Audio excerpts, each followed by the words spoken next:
The Chemical Warfare Board at Edgewood Arsenal, Maryland, is conducting tests to determine the relative merit of white phosphorus and high explosive-filled 4.2-inch chemical mortar shells for producing casualties.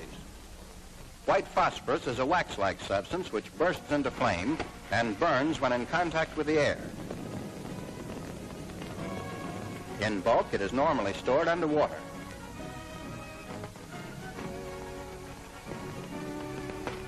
When loaded into bombs, grenades, or shells, and sealed from the air, it is very satisfactory in storage.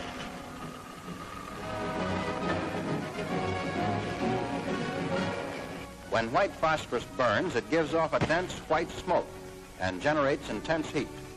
It melts as it burns, and small pieces tend to stick to the surface they strike.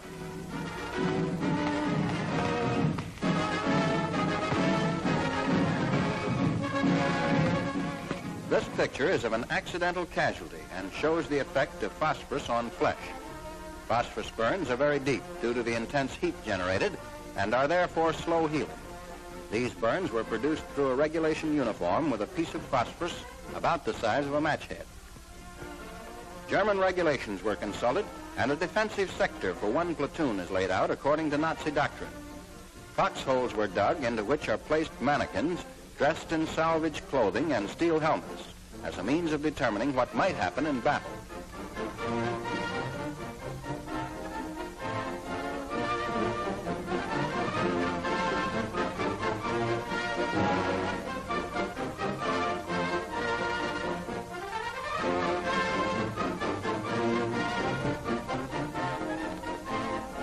Members of the 5th Chemical Weapons Company, colored, which prepared the positions and fired the problem, do their best to add realism.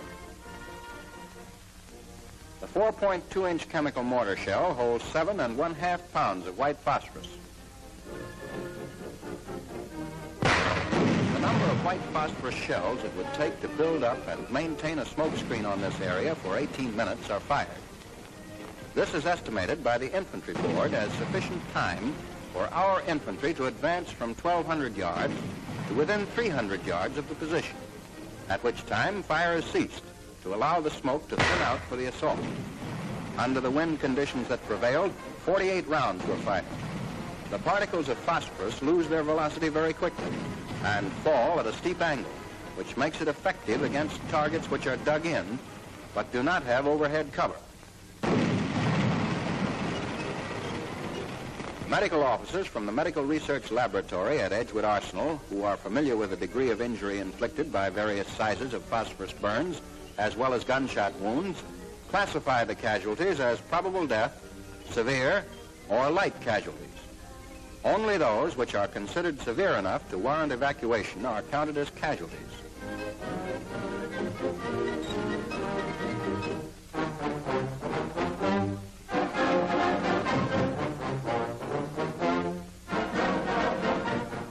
Targets were numbered, and burns are scored and classified.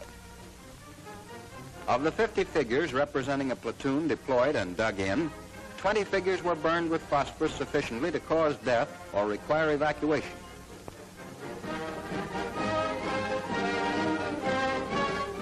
The same number of high explosive shells are then fired from the same mortar position at dummies in the same foxholes. The 4.2-inch chemical mortar shell holds 7 pounds of high explosive. The fragments of high explosive shell have a higher velocity than the particles of phosphorus, and therefore have greater range, which makes the effective diameter of the burst much greater. However, due to this greater velocity, the angle of the fall is not so steep, and the foxhole offers better protection.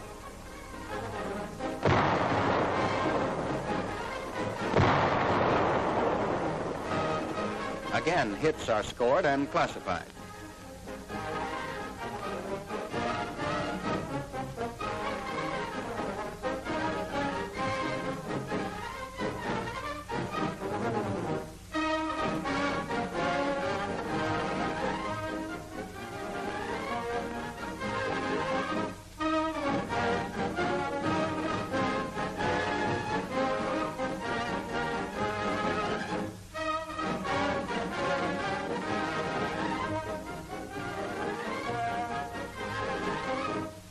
Using high explosive, 12 figures of the 50 figures were hit in a manner which would probably have caused death or required evacuation.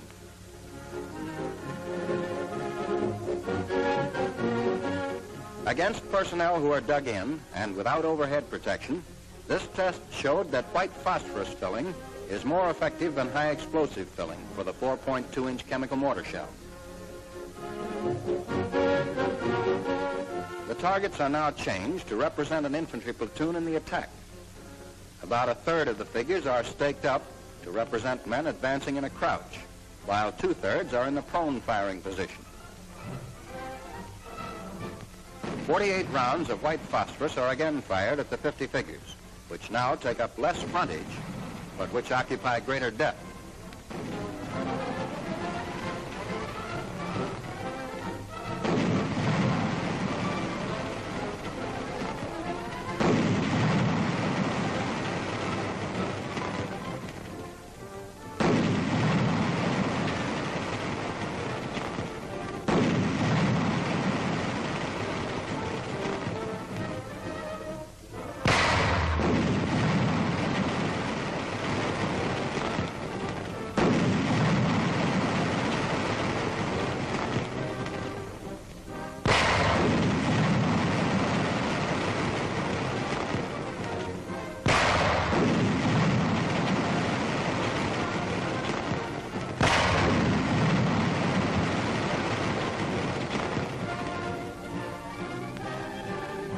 After checking the results of this test, it was found that 38 figures had been burned sufficiently to have caused death or to have required evacuation.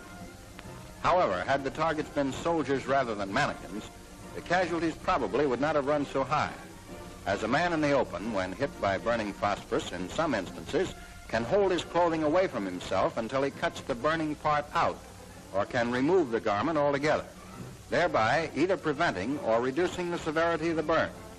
This is not true in foxholes, due to restriction placed on movement, and further to the fact that most burns in foxholes are received on the back. The final phase of the test is firing the same number of high explosive filled rounds at the figures in an attack formation.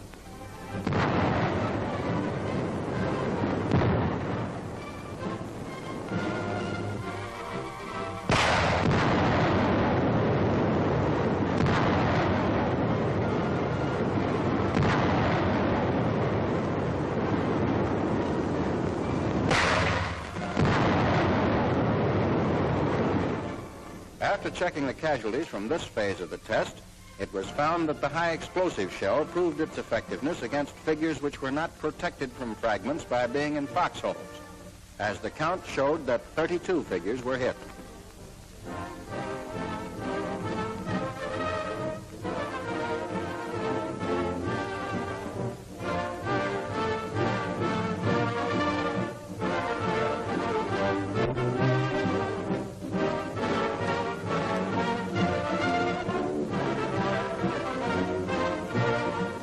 Therefore, against personnel who are not protected by foxholes, the test showed that high explosive and white phosphorus are comparable casualty-producing fillings in the 4.2-inch chemical mortar shell.